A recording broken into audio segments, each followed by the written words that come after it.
you just start by telling us a little bit about the band, how y'all got together, and just kind of what prompted y'all to start doing the band and touring and that sort of thing. Sure, I'll be happy to. My name is Jeff Pike with A1A, the official and original Jimmy Buffett Tribute show since 1992. And you may say, wow, that's a long time. So the history of the band is really long. And if you really want to know the full story, I encourage you to go to our website at www.a1a-live.com. You can read a lot about it there and see a bunch of pictures. We're also on Facebook and Instagram as well. But to keep it short, the origin of the band goes back to around 1989. Around 88, 89, I was performing in Atlanta as a solo artist after coming off the road for several years as being a keyboard player in a band. And I went back to my roots, which was playing the acoustic guitar and singing for people, which is what I really love to enjoy more than anything. So over the course of about a year, I unexpectedly developed a very large following of people who would come to see me play nothing but Jimmy Buffett music. And I would program it in ways that I enjoyed it and ways that I like to do it. And next thing I know, I've got a big following of people that come to see me regularly at this place in Norcross called Puffer Bellies, where I played regularly.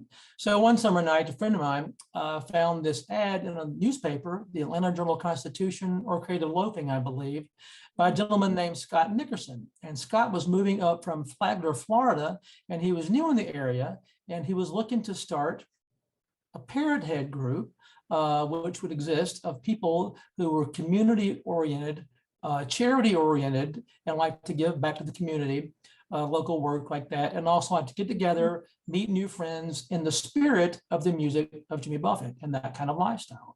So the very first Parrothead Club started in Atlanta in the spring of 1989. And that's when I met Scott. And there was about 30 people in the club at the time. So we became quick friends, and I started playing for their parties on a regular basis. Okay. It wasn't a full-time thing yet. Mm-hmm. Everything happened kind of fast. So in 1992, I'm sorry, let me regress a bit. Scott also played drums, and he was learning to play the harmonica. So I would let him sit in with me and at the parties. So it was kind of a organic growth there. Sure. In 1992, Jimmy Buffett was having a sound-alike contest for his then record label, Margaritaville Records. Scott and I decided to try that out, and we won. And that was cool. And Jimmy sent us to Key West for a whole week on his dime. We got to meet the band, hang with Jimmy for a few minutes, and he got to know us. So at that time, as I mentioned, Scott was starting the Parrothead clubs. Those sprung up really fast. And the next thing we know, all across the country, they're wanting to start one.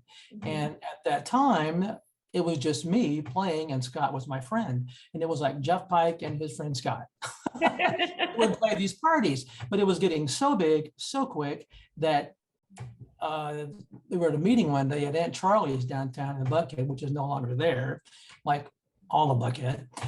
And they said, you guys need a name. And this girl, who I wish I remembered her name, said, you guys should just be like A1A. And I'm like, that's perfect.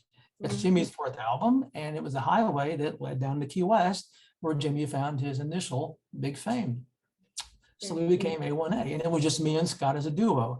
I programmed all the music, did all the music, played guitar and sang, and he played electronic drums over what I'd already created. So it got real popular real quick. And we became the only tribute show that I knew of there was for Jimmy Buffett at all for like 7 or 8 years. And going back 30 years more, there weren't many tribute shows at all. In fact, we were kind of like maybe one of the very first. There's a couple of magazines that picked us up and did interviews with us, thinking how special we were, because like, what's a tribute show? Now they're everywhere, but back then they weren't. So we worked all the time. And we later grew into a bigger band, and we decided to 3-piece, 4-piece, 5-piece, and for like 7 or 8 years, it was just A1A. Other bands came into existence. We started doing our own music and did 3 or 4 albums, but decided that it was best to keep us as a tribute show, since that's how we started, and that's what our initial fan base was. So it's a career I just fell into. I'm a singer-songwriter. I write my own music. I play all kinds of different music, but fell into this, and it's been growing ever since. And over the years, we've had many musicians come and go, but it's like a big family. Yeah. So now we're a 13-piece band. We do enormous production. We can scale it down. Mhm. It's a huge history, and now it's taken like almost like all my career, but I do other things as well. So it's a long story, but it's been a fun one, and it's That's fun to awesome. tell it. I could tell you about 2 more hours of it, but I think I'll just stop there and let you. I can imagine. That sounds like such an awesome It has been a lot. story. I will say this, though, we have had the opportunity to work with Jimmy Buffett, and he Uh-huh. got his movie, a couple of videos, and we invited us in 2016 to be his backup band at the Augusta Nationals. This is a pretty cool story. 2016, my phone rang, and it was Jimmy Buffett and Mac McAnally. Turns out that Jimmy had accepted a big invitation to play at the Augusta Nationals for a bunch of bigwigs, political high rollers, and a lot of his personal friends, and didn't tell the band. Well, he called the band was busy. And Oh so no. the mayor said, call Jeff Pike. And they Uh-huh. went, so he did. So for like one night, we got to be Jimmy's band, and it was really cool. It was like Jimmy and Mac and A1A. So it was a lot of fun. Awesome. But these are real nice guys, always been great to us. And they supported us since day one. And so it's been a nice ride with Jimmy and the crew. Yeah, that's so cool that y'all have a relationship with him to where he supports y'all and appreciates your work. So that's awesome. How We did we always made a point from the very start to make sure we got his blessing and his Mhm. lawyer's blessing at everything that we did. Right. And he loved how we sounded, still does. He goes, you guys have my permission, use it. You're the only one. Go out there and do what you want to do. So he's been very That's awesome. been laid back how he is. Yeah, that's awesome. So what initially drew you to his music and kind of the Parrothead lifestyle? Well, that's 2 different things, actually. Okay. The first time I heard Jimmy Buffett was actually in my, I'm gonna date myself here, so I guess goes back to the first time I heard Jimmy Buffett's music was in the spring and summer of 1974. I was a young boy, and I used to work for my grandfather during the summer with his construction company in South Carolina. I would get $50 a week, work 8 hours a day, and I would caulk, and I would sand, and I would paint, and I would do all that I didn't want to do. But I was saving up money to buy my first electric guitar. And I have distinct memories still to this day of this house that we worked in South Carolina, around the Inman area. And it was a double-story house, and I was painting and caulking and sanding this one room for like it seemed forever. And that was right during the time that Come Monday came out. And it would play, because all I did was listen to the radio 24 hours a day, 7 days a week. And I remember that song coming on a lot while I was looking out the window at these teenage girls that were sunbathing across the street. So, little did I know that years later, it would be a much bigger thing. And then in 1979, the album You Had to Be There came out. And I actually had tickets to go to that show at the Fox Theater, but I had an invitation from a girlfriend I had just gotten to know who lived in Mobile, Alabama, again, of all places. All twists and turns. And she goes, well, my parents and I have invited you down to come to our beach house for a week. And it happened to be in the same week that I had tickets to go see Jimmy at the Fox, which became the legendary album You Had to Be There. Right. So being 16 and all that goes with being 16, I took the girl. Looking back now, I wish I'd taken the concert, though I still but so that was my first introduction to Jimmy's music and loved it. And for about a year or so, I was really into that. And then I went to college and got away from it for a while. Years went on, the 80s rolled by. Then in 88, I started doing my solo career again, like I said. And I started getting requests for Jimmy's music. And I kind of lost track. So I went to Turtles Records and Tapes and picked up tons of cassettes I had no idea had been released since the last time I listened to his music. So I really got into it.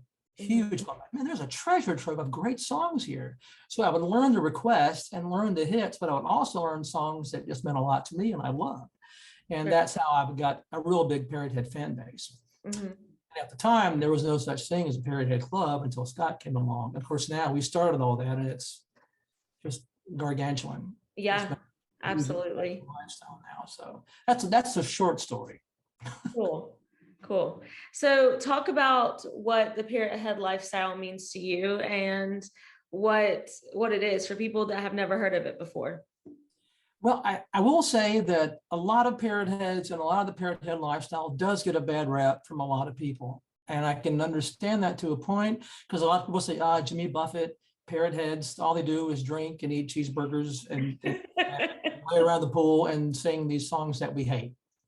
Other people, not us. Uh-huh. And there's truth to that.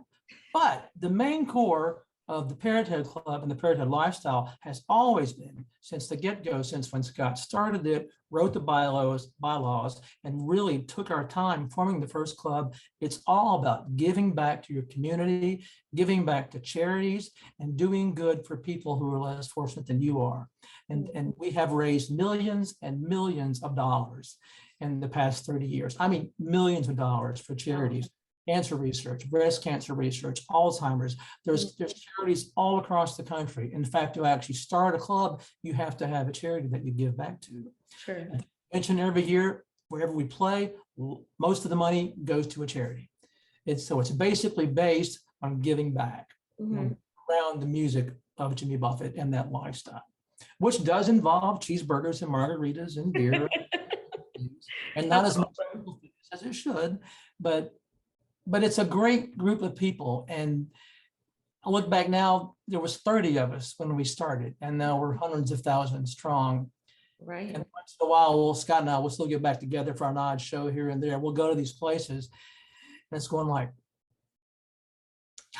we started this with Jimmy Buffett. Right.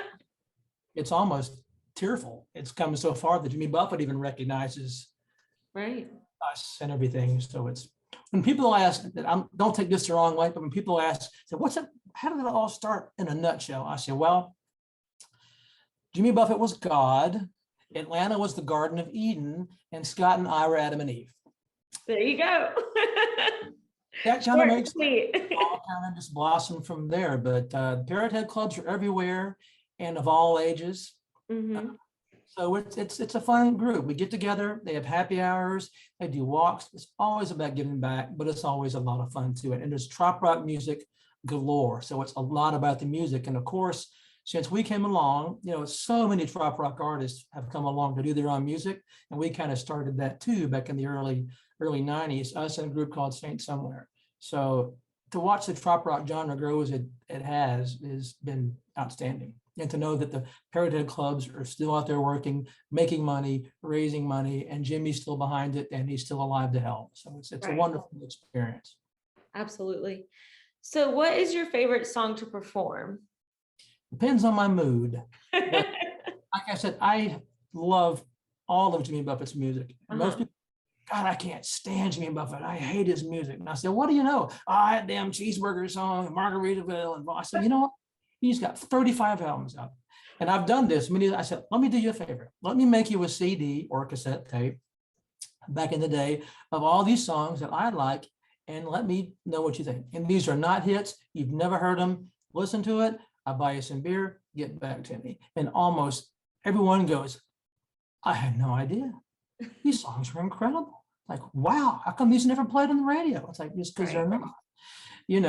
So every artist has songs like that, and every artist and our tribute artist has songs they have to play because those are their hits. And 9 times out of 10, the best songs weren't their hits. So, but when it's all said down to it, out of the songs that we play, it goes right back to the start. And it's going to sound cliche, but it's the truth. I still get choked up with "Come My Beat." So every night it's like, I'm 14 again. I'm looking out that window and listening to the radio. Wow, look what's happened in my life. So a lot of songs I love to sing, but "Come Monday" is probably my favorite. That's awesome. Now, do you and the band have any pre-show rituals that you do, or anything that you make sure to do during every single show? Kind of just to connect with each other, that sort of thing? We've been doing this so long, and all the guys we have are such professionals. No, back in the old days, it was do a few shots and make sure I lubed up enough to do it. When it was me and Scott, it's like shots and get out there and work it, which we did very well, but none of us drink anymore and all those things. So it's like, now that we've gotten older, we have to. No, not really. I myself, I'll spend some time alone in my dressing room, just getting to make sure everything goes on. There's so much that goes on to get a show ready to go. Right. Production, light production, front of house, and the band members, and there's so much to do. And I'm in charge of a lot of it. That takes a lot of our time. But as far as rituals go, Nico sneaks off and has a couple of beers. I go to my room. Some folks just lays around the stage, but when it's curtain time, we all just show up, and it's friends to the left and friends to the right. Awesome. Awesome.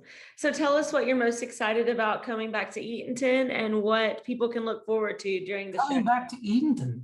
I remember the first time that we played, it was years ago, and they had us on this little trailer across the side, on the right side, across from the church. There was a little trailer they set us up on, and it wobbled. and they were set up on bricks. This is how long ago this was. And it was set up on bricks. But there was only 4 of us at the time, but we had such an incredible show. The place was just insane. And for about 3 years, they did it that way. And it was fun. I remember one show we did after our show, it was like God just let down the second rainstorm for Moses, and the place everywhere. And it was like, and Ansley, God bless him, our sound guy, just almost did it all himself. He's a one-man workhorse. Wow. Eatonton, upon being just a lovely town, is full of lovely people. Everybody is so nice and so kind. We have a lot of fans that come from different parts of the state there to see us there. So it's always a joy to come back. And the Arts Plaza is great. I still want to play inside one day. I love doing theater shows, but it always works best for the people outside. But you know what else I love? I love the view from where I'm at on the steps. There's the church and the courtyard and the fountains, and at night with the moon shining in the street. It's just beautiful, and everybody's just so kind. We've always loved Eatonton. Awesome. So it's a great town and a great city and a lot of great fans. Awesome. Well, that's awesome. Do you have anything else that you want to add about the show or about the band or anything like that? Well, the band's doing great. I think we're bringing Avis down there this time. We might have a few songs to throw at you, a few new songs. I'm not sure what we did last year. I have to go back and check, but the band's sounding great, doing great. We're real healthy, as you can tell, looking very much forward. We just got back from Las Vegas, had a great show in Las Vegas. We've had so far, so we're very excited. We're excited live music is back. And we've been very blessed over the past couple of years to have a full calendar. So things are going really well in our camp. Awesome. We're really excited. And I hope you all come out to the show. Please go to our website at a1a-live.com. And if you really like us, please go to our Facebook page, which is facebook.com, A1A Official Band. Be our friend and leave us a review. Awesome. And if you're Instagram people, go to hashtag Jeff Pike and A1A, and you'll find us there. But by all means, come up and say hello if you see me. I love talking to people and meeting people and taking pictures and all that kind of stuff. Awesome. No margaritas. You know what? I'll say this. It's odd. I never liked margaritas. And people go, what? Are you kidding me? How can you be who you are and not like margaritas? I said, I liked everything else, but I didn't care much for margaritas. Yeah, I understand. Not for everybody. It's too salty for me. And once again, it's not salt, right? So.